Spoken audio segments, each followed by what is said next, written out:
Welcome on board the Newstrack. I'm Rahul Kanwal. The big India-China think tank global roundtable will be my top focus on the Newstrack, and I'll be joined by top national security analysts, foreign policy experts based in India and internationally, and we will look at what's driving China's aggression and what's the best way for India to counter this. This will be the highest quality conversation you'll see on Indian news television tonight. It's been nearly 2 months since India and China have been locked in an intense border face-off. But this isn't the only front that Beijing has opened. Under fire for failing to contain the coronavirus contagion, China's territorial aggressions have escalated. How can this military offensive be countered? Will China's bluster backfire? We'll dive deep into these issues on the Newstrack think tank roundtable, which starts in just a moment. But I first want to get our foreign affairs editor, Geeta Mohan, to explain the context of how China is flexing its muscles, not just against India, but in the entire Indo-Pacific region. Here's her report. Even as most countries across the globe continue to battle the coronavirus pandemic, Beijing is on its way to economic recovery despite the second wave of the virus, giving way to China's territorial aggression. And it's not just confined to the India-China border clashes alone. The psyops, the online warfare, the infiltration into strategic communities in various countries aside, China has become a belligerent force trying to open up as many fronts as possible. China's wolf diplomacy, as it is called, is actually an aggressive stance that has been adopted by some of its younger professional diplomats. This stance has been visible in the last 3 to 4 months when these diplomats felt that China was under serious attack by the United States and the West, and it was time to hit back. Beijing has been active in the South China Sea, involving military maneuvers and large-scale deployment of military assets to the region, catching the international community, particularly the United States, completely off guard. It is difficult to explain the Chinese behavior, but it's partly defensive in nature because it wants to exclude the US from the region. But again, China could have done a better job because many of the smaller countries have been against the US military presence, and so Beijing could have taken these countries along rather than go it alone, and that would have been a much smarter strategy. But the manner in which China has gone about has angered the region in considerable ways, and there is an emphatic call for the US presence in the region today. From claiming the maritime space to projection on air power, from Vietnam to Taiwan, the Chinese territorial onslaught in the South China Sea has increased in the past months. In the last 3 months, the Chinese have damaged patrol vessels, conducted drills in the Taiwan Strait. Chinese fighter planes even entered Taiwanese airspace in June. Beijing also sank a Vietnamese fishing boat in April and has encroached fisheries in Indonesia. It has also deployed an exploration vessel near Malaysia. And if that's not all, the new national security bill ensures at least one state is absorbed completely within the Chinese jurisdiction: Hong Kong. Even as the world is seeking to sanction China, an unfazed Beijing has moved ahead with the legislations that will strip Hong Kong of its freedom and rights. The Quad countries are under particular attack: Japan, Australia, India and the United States for the counter-China alignment in the Indo-Pacific. While Japan is being provoked in air and on sea, Australia has come under one of the worst cyber attacks, and intelligence points to Chinese involvement in the online warfare. If this is China's idea of sending a strong message to partners and countries across the world not to join forces with the United States of America, then they're going about it the wrong way. After mishandling the coronavirus crisis, now China is fumbling through partnerships only showing absolute strategic tone deafness in the aggression that it's showing. In New Delhi, Geeta Mohan for India Today. Even as the world grapples with the COVID pandemic, China has opened multiple fronts, not just against India, but also at least against 10 other nations. From fighting with Japan over naming islands to introducing new security laws in Hong Kong, to threatening Taiwan with annexation, to a military incursion against a nuclear-armed India. What's motivating China's aggression and what are India's response options? We've been hearing over the last several days from diplomats, army veterans and netas. Today we thought we would hear from top Indian and global national security analysts and foreign affairs thinkers. These policy wonks will hopefully help us decipher China's global designs and do a SWOT analysis for India. I'd like to introduce you to my guests on the Newstrack, starting with Nitin Pai, director of the Takshashila Institute from Bangalore. Jeff Smith is a research fellow for South Asia at the Heritage Foundation.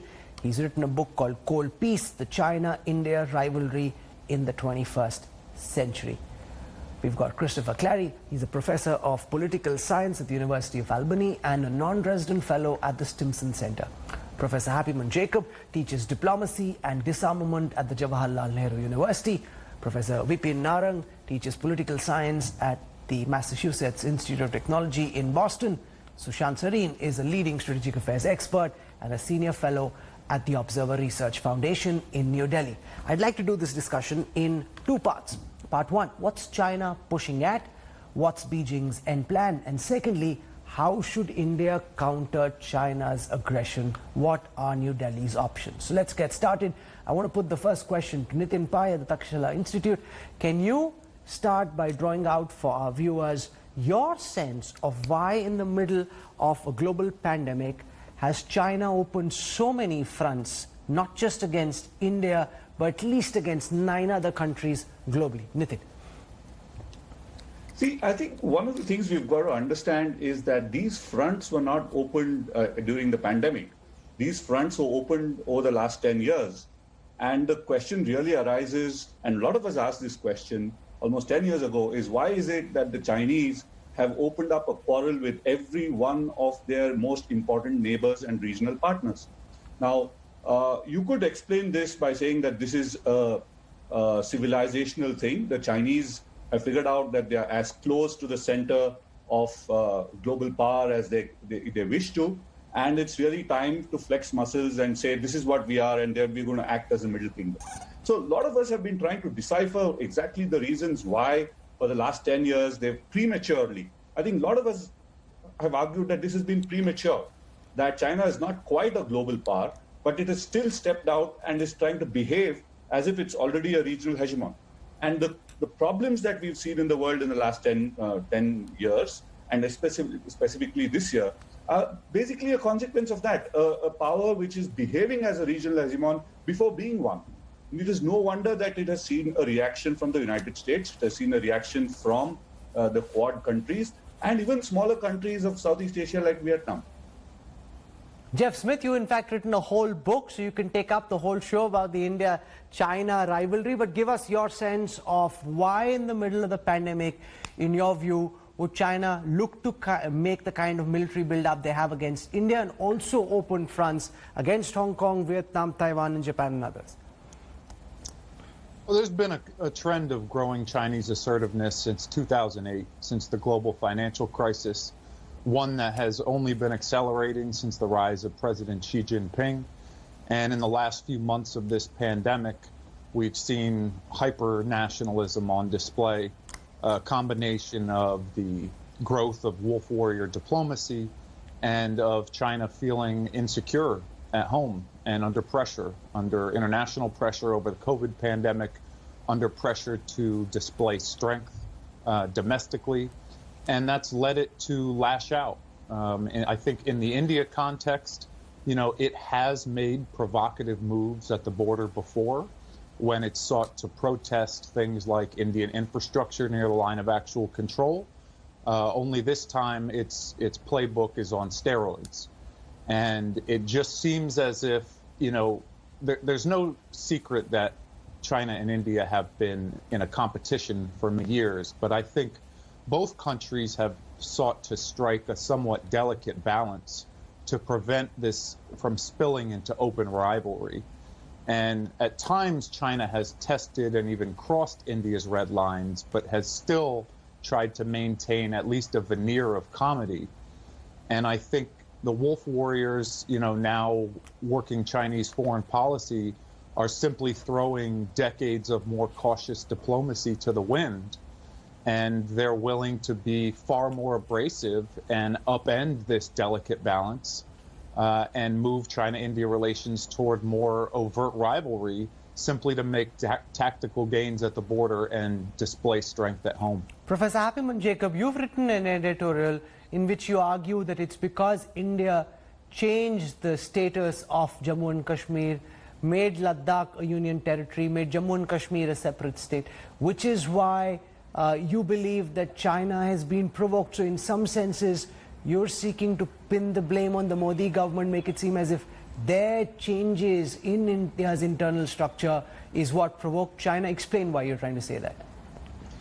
Let me put that argument in perspective. I think the belligerent and aggressive behavior from China was to be expected. It has been building up for a very long time. Here is a superpower that is on its rise, and therefore that China would behave at some point of time in an aggressive manner with its neighbors and its distant neighbors was something that was in the offing. There is no surprise there.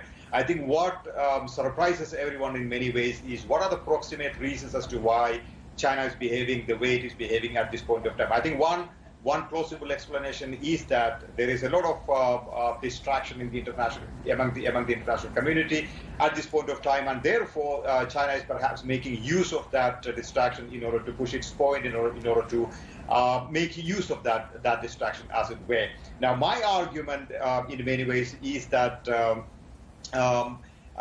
we did something in August last year by withdrawing the special status from Jammu and Kashmir and dividing the state of Jammu and Kashmir into two union territories. And by having done that, I would argue that we have unwittingly brought China closer to the sort of geopolitics of Kashmir in some ways. It is not as if China was not involved in the larger J&K landscape. In the past, it has been for a very long time. But there were also times when China took somewhat a neutral stance on the Kashmir question. But now I think by sort of going ahead with the talks about Aksai Chin and all the rest, perhaps we may have sharpened the Chinese involvement and Chinese reaction as far as the conflict landscape in Jammu and Kashmir is concerned. Sushant Sareen, do you buy that argument at all? That because the Modi government revoked Article 370, changed the constitutional status of Jammu and Kashmir, which is why China took seriously the declaration of some of India's netas that we intended to get Aksai Chin back. Do you buy that at all, Sushant Sareen? See, I buy that if the Chinese were to listen to the Indian opposition parties.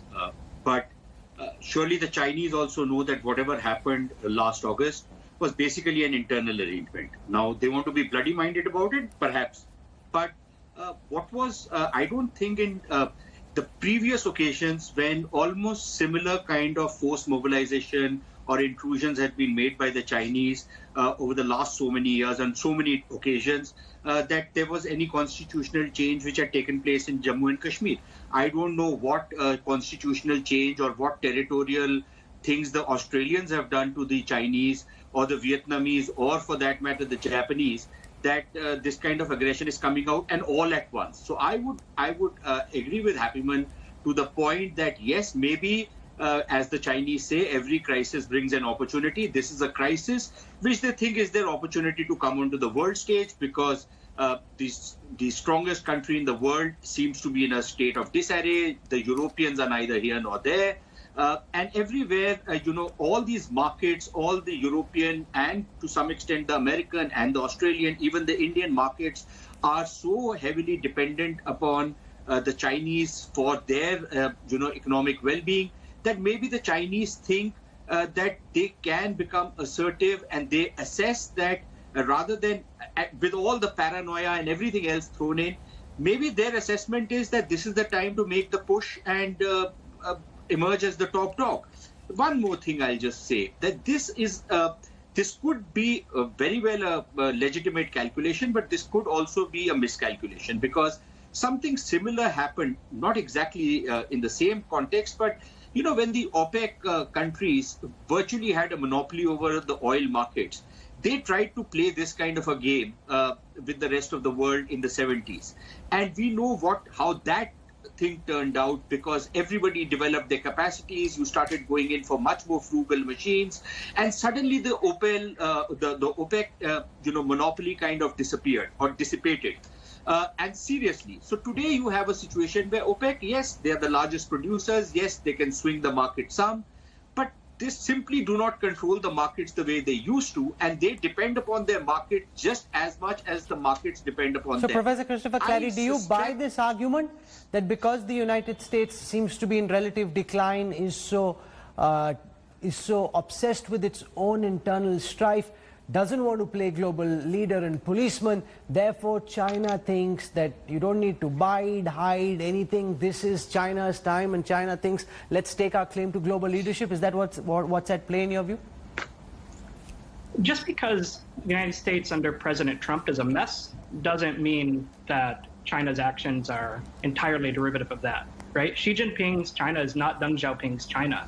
And some states, when they're under international pressure, change to pursue more conciliatory pathways. But China's not that way. It's a vicious counterpuncher. And when it feels it's under pressure, often it lashes out in ways that are a little unpredictable. In the run-up to 1962, China was worried that states might engage in predation because of the Great Leap Forward and how much of a mess China had made for itself at home. Now, Xi Jinping, despite the COVID pandemic having started in China, appears to have largely righted the ship there. We don't have a full sense of the COVID pandemic there, but it appears that it's less serious than many other places in the world. But it is the case that China feels under pressure, and nevertheless, it's engaging in nibbling actions all around its borders, largely because it can get away with it. China's had the largest expansion of power among any state in 50, if not 100 years. The Chinese economic miracle has translated into improvements in the People's Liberation Army, and it's difficult for any of these states that are suffering from Chinese salami slicing to escalate, because that escalation is so unpredictable. Professor Vipin Narang, if this had happened in the middle of the 21st century, by then it's possible that China may have actually developed the economic and the military capability to genuinely be considered the world's most powerful economy and military. Is this 30 years too soon? Do you believe that China is pushing too far ahead too soon without really having what it takes to be the leader of the world? I mean, this tends to be the folly of rising powers. They tend to pick fights before they're ready. But I think three things have happened at this moment that have led China to behave, as Professor Clary said, as a vicious counterpuncher. And we shouldn't search for monocausal explanations for Chinese behavior. What's happened this year? One, there's been the COVID crisis at home. We don't know what Xi Jinping's domestic legitimacy looks like. And there's certainly a lot of international pressure because the pandemic originated in China. Number two, although the United States may be in decline, he has a real opportunity with President Trump right now, because he knows President Trump, may tweet aggression against China, but he won't actually do anything in an election year. And so there is this opportunism at this particular moment. If there are the combination of domestic legitimacy concerns plus the reality that the U.S. won't militarily respond to China, especially in its periphery. And the third thing is, on this issue of Article 370, I don't think it's a cause, but I think it's a convenient justification for China. And they will use it to justify what looks like, as Jeff said, an unprecedented page out of this playbook where they push on an entire swath of the eastern sector, of the western sector of the line of actual control, and build up and salami slice with these attempted fait accomplis, and really have the Indian army and government on its heels, because there's no reason for the Indian government to have expected China to behave this way in the midst of a pandemic. So we've dealt with what could potentially have been the trigger. China is a notoriously non-transparent nation, and therefore beyond a point you really don't know what the dragon's thinking. But what we do need to spend the next few minutes on is India's response matrix, and which of those levers should India be pressing? Should there be a military pushback? Should we say this is not a fight worth getting into at this time? Figure out economic options, build your own domestic economic and military capacities. Which way should we go? Let me put that question first to Nitin Pai. See, I've long said that India's best foreign policy is 8% economic growth. If we have sustained economic growth, we will be able to accumulate economic power and translate that into military power, which we can bring to bear on many of these issues. But economic power works in the long term, and we don't have the luxury of waiting that long. In fact, Nehru also thought the same thing. One of his first responses to the 1959 provocations was that, look, we shouldn't be fighting a war now. Let's develop our economy, develop economic strength, and then we'll be able to take them on at a future date. And we've been saying that all this way from the 50s and the 60s and the 70s and until now. And China seems to have grown relatively in economic power compared to us.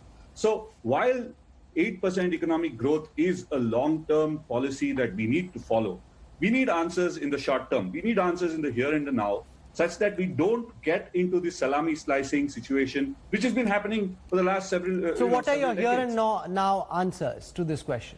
I think the easiest here and now answer is to take the fight into the South China Sea. The argument is simply this, that we will mess with you in the South China Sea if you mess with us on the Himalayan borders.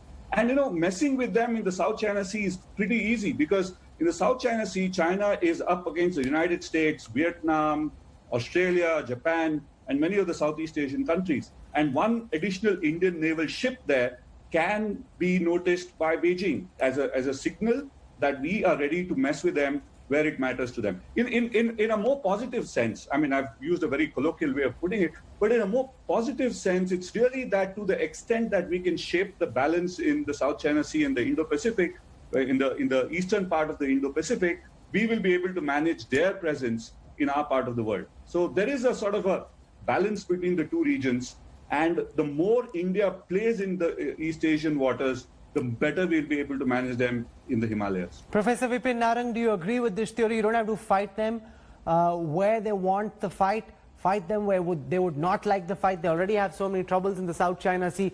Join a countervailing strategic alliance against Beijing, hit them where it hurts most. I mean, in theory, that's attractive, except for the risk of escalation. And you also need willing partners at this point in the midst of the pandemic. I think will be difficult to find. I think the immediate goal needs to be a restoration of the status quo ante, and that can only be done through political diplomatic channels. I also think that in the long run, this will probably have a short-term impact on India-China relations. But the reality is that their neighbors and their economies are the two largest in Asia, so they can't avoid each other. But I think India will have to, face some hard choices in its long-term alignment portfolio. I don't expect radical changes to that alignment portfolio, but I do expect at least some thinking about. No, so you've cited what problems there are in the South China Sea option. Could you also suggest what should be done in which case? I mean, the only possible option, I think, is to confront the Chinese at the points of pressure with deterrent force posture that compels them effectively to withdraw to the status quo ante. You could attempt to open up other fronts along the line of actual control, but that does risk escalation. I mean, at some point, this needs to be solved by the two leaders at the top rather than having a bottom-up solution in ways that don't risk escalation. No, you almost seem to be apprehensive of escalation, but Sushant Sareen, what is the greater risk of escalation than having the Indian and the Chinese armies arrayed opposite each other on Finger 4? If you've got as much deployment as you do, any second there can be breaking news coming in suggesting that there has been massive escalation. How do you, from an Indian national security perspective, look at India's options? Sushant.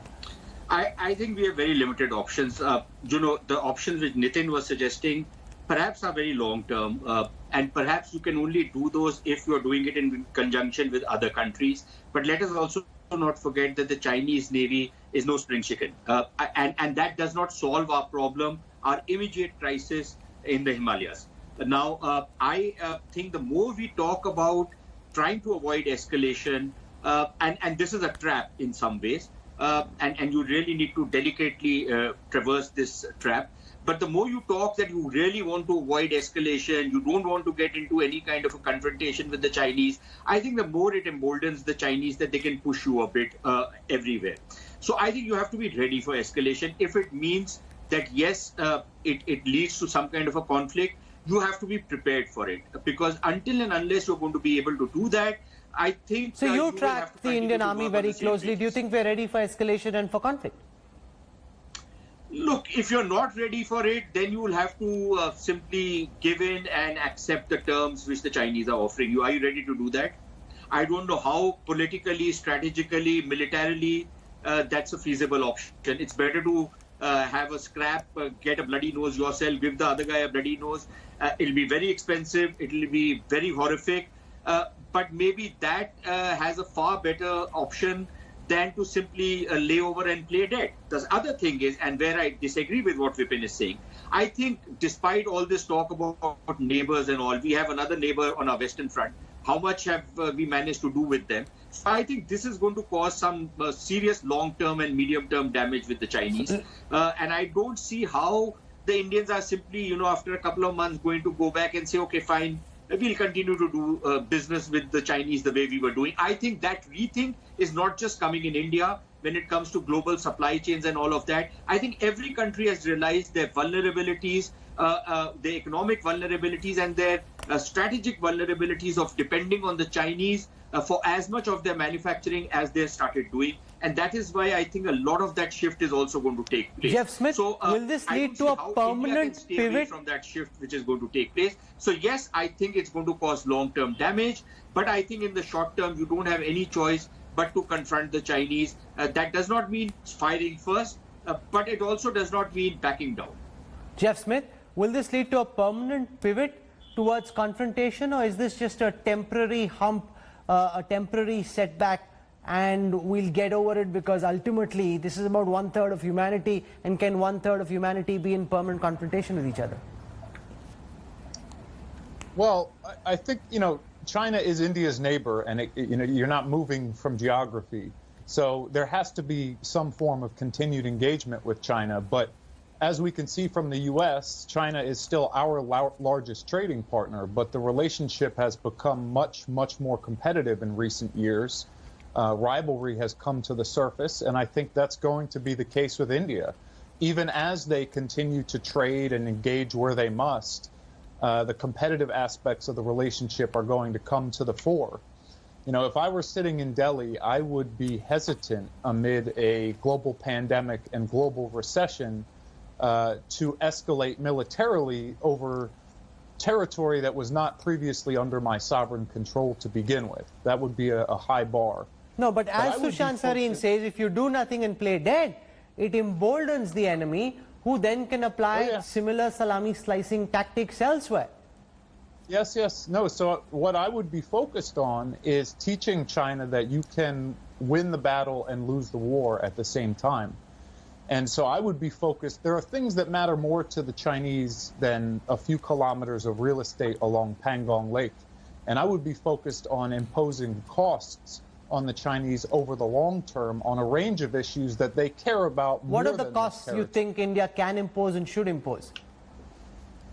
Well, I think the South China Sea has already been mentioned. There are things that India can do there. I think the Tibetan exile community in India has at times been shunted to the side and contained in a way to avoid provoking China's sensitivities. I think there are a range of things India can continue to do with the U.S. and the Quad, including inviting Australia to Malabar, including hosting naval exercises near the Andaman and Nicobar Islands, including signing the Becca Agreement. I think there are, including on Huawei and the question of 5G. And I think the point is taken that India needs to be focused on economic growth as well. And maybe this should also serve as a catalyst for India to begin considering economic reforms and trading agreements with countries like the U.S. who also find themselves outside of some recent multilateral trading arrangements. We've had great difficulty doing this in the past, but maybe this will provide some momentum for the two countries to reach a trade But arrangement. Professor Christopher Clary, while the United States might want India to deepen trade ties with the US at the expense of its bilateral relationship with China, the reality is, especially under President Trump, the US has been so unreliable. You're fighting a virtual trade war with India, trying to whip India into shape on trade, and yet at the same time you'd like India, or not you, but the United States would like India to virtually go to an economic war with China and come closer to America's strategic embrace, whereas you don't even know how many thorns there are in that embrace. You know, the most important thing for India right now is to sort of stop the bleeding. Make sure there are no additional areas where Chinese encroachments can occur. It's surprising that the news is continuing to dribble out about new avenues of encroachment that the Chinese have engaged in. Now, some of these avenues may have been exploited by China weeks ago, but the news has been kept in South Block until just recently. But once that bleeding is stopped, I think it's also important, I'm sure, that the Indian Army and the Prime Minister's office and the Ministry of Defense are considering, are there areas that India can exploit? This doesn't mean that you need to invade China, but if there are other gray zones where India has the tactical advantage, I think it would maybe behoove India to exploit those as something that can be part of the negotiation later to get back some of the territory that India has lost and try to reaffirm that status quo ante. I think it's important, as Jeff Smith identified, there's lots of ways that India can express displeasure and show that it has options in the international community, and those are beyond just improving U.S.-India ties. Obviously, India can do things with Japan, with South Korea, with Australia, and it should do those things. And finally, you know, once we get through the next few months and the situation solidifies, I think it's important for India to do some soul searching about what happened here. You know, after Pakistan exploited some Indian inattention and invaded the heights near Kargil in 1999, the Indian government decided a review commission was appropriate to figure out how such an intelligence and policy failure could occur. And I think India's going to have to figure out how to make smart investments to make sure that China can't engage in similar salami slicing in the future. And that may mean drones, it may mean other technologies, sensors on the border that help prevent these sorts of surprises from happening. And they have to be smart investments, because I think the reality is the COVID pandemic is going to wreck the Indian economy at least this year and probably into next year in a way that's differential compared to China, which seems to like it will rebound better. So India can't go on a spending spree. It has to behave smartly, but it has to make sure it's not exposed to this sort of opportunistic aggression in the future. Happymon, Jacob, how should India punch back? What are the counters that India can activate now that it's being provoked by China? I think as Sushant Sareen correctly pointed out, I think the options that we have are very limited. But let me make a couple of points. One, I think it is important for India at this point of time to sharpen our focus on China. And to do that, I think it is necessary that we ensure that we are not bogged down with too many conflicts at the same time, be it in the immediate neighborhood or otherwise. I think we need to sort of settle our affairs with our neighbors, say like Nepal. I think we simply do not have the diplomatic wherewithal to deal with too many conflicts at the same time. So there is a need to take care of those and then sharpen our focus on China. Number one. Number two, I think it is important to go in for the much needed military modernization that people have been talking about.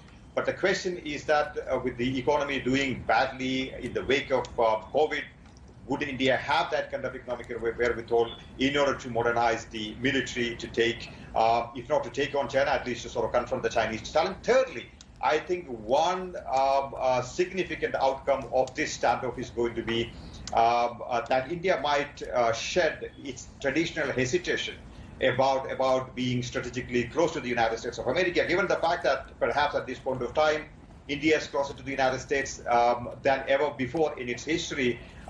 It is only going to get closer to that. So China perhaps wanted to avoid or send a warning signal to India that do not get too close to the West and the United States. But I think this event is perhaps going to do the exact opposite. So in the last part of the conversation, I want to focus on whether Beijing's bluster will backfire, Nitin Pai, because if countries like India, the United States, Australia, Japan, South Korea, Vietnam, Taiwan come together and they start building a counter coalition, whether it's an economic coalition, a diplomatic coalition, or even a military coalition against China, and if every country wants to reduce dependence on Chinese value chains, set up their own parallel China-neutral value chains, then net-net, going into the future, China cannot grow at the speed at which it grew in the past. So you're trying to fight for a little bit of territory, flex your muscles, or may it end up hurting Beijing in the long run, Nitin? Absolutely, because that's what I was saying. This has been a premature overreach. I'll give you an example. It's not just this. 1962 made enemies out of Indians. I mean, Mao Zedong might think he's taught in India a lesson, but for a whole generation, our parent generation believed that Chinese are our enemies. And now because of this, my children's generation are going to believe that the Chinese are our enemies. And we have 500 million people below the age of 25. And these people are going to live for a very long time. So China has already lost this. So it's, I don't believe that these guys are, the people in Beijing are inscrutable master strategists. They are incredibly strategically stupid because you've made enemies out of 1 billion people who are going to live for so long, right? And that's not just us. Now, to that, you add the most powerful country in the world, which is the United States. You add most parts of ASEAN, which are a dynamic trading partner for China. You add East Asia, which includes Japan, and you include Australia. You've literally made enemies out of the whole world. Now, of course, you have small countries like Laos and maybe Korea and North Korea and maybe Pakistan who are your friends, but, try doing business with them, right? So I think they've gotten themselves into a huge mess, and it's a mess out of their own doing. And I have no sympathy for that. I mean, we could have had a better situation where China could have been a positive influence on the world, but wishes are wishes, but they're not reality. But as far as we are concerned, it is pretty clear now that the India-China relationship for the foreseeable future will be one of antagonism, will be not just competitive, it will be an antagonistic relationship. It will be an adversarial relationship. And it is in our interests to clear our minds, disabuse of ourselves of these notions of Hindi Chini Bhai Bhai or the Wuhan spirit and all of that, and treat China as a uber realist power, which only understands the language of power. And we should be able to deal with it with that language. That's as simple as it gets. Jeff Smith, do you buy this argument that in the medium to long term, China could have ended up harming its national and most certainly economic interests by turning into enemies so many countries which were earlier ambivalent and trying to do business with Beijing, but now will be very, very wary of every move China makes? Yes, absolutely. It's a real risk. And this is, frankly, what realist theorists predict would happen, is that a rising power like China would become aggressive and adventurous, and countries in its periphery would band together in a balancing coalition against it. Now, that hasn't exactly happened, in part because China has done quite an effective job providing neighbors economic incentives, but also threatening these countries with sticks, capturing elites. Countries in ASEAN, for instance, have not really moved toward the type of balancing behavior that we might expect, despite the fact that China has been aggressively pushing along these territorial fault lines. So China is banking on its ability to coerce through positive and negative incentives countries in its neighborhood not to get on board with the U.S. and start pushing back. I think it's had some success in Southeast Asia and elsewhere, but I think it is misplaying its hand to a degree with India, with Japan, and with Australia, with the Quad. We have seen an acceleration of balancing activity among the Quad. We have seen these four countries coming together, their concerns about China hardening, their cooperation growing. And frankly, the collective power and influence of the Quad far exceeds Southeast Asia. These are the countries that China needs to be concerned about. And if it keeps pushing, and if it keeps forcing the Quad to come together, it very well might undermine its prospects for a peaceful rise. This is a real threat, one that the Chinese for a long time seemed to acknowledge and tried to walk this, delicate balance to avoid provoking this type of balancing behavior. But in the last few years, as I said earlier, the sort of wolf warrior diplomats are increasingly throwing this cautious diplomacy to the wind and saying, you know what, we can handle it. If China and India and the U.S. want to get together, we can handle it. And I think they may be miscalculating, but I guess we'll see. Whether it's mahjong or teen patti, overplaying your hand is always a very dangerous thing to do. Let's see if this backfires spectacularly for Beijing. Nitin Pai, Professor Vipin Narang, Jeff Smith, Christopher Clary, Happymon Jacob and Sushant Sareen for joining us with your very sharp insights on this India-China Newstrack think tank. Thank you very much. I hope you enjoyed this conversation. We're slipping into a break. I'll be back with part B of the Newstrack on the other side of a very quick break. Stay with us. Hi everyone, Preeti Chaudhary here. Hope you like this video. For latest news and analysis, like and subscribe to the India Today YouTube channel. And don't forget to press the bell icon to stay updated. Thank you for watching.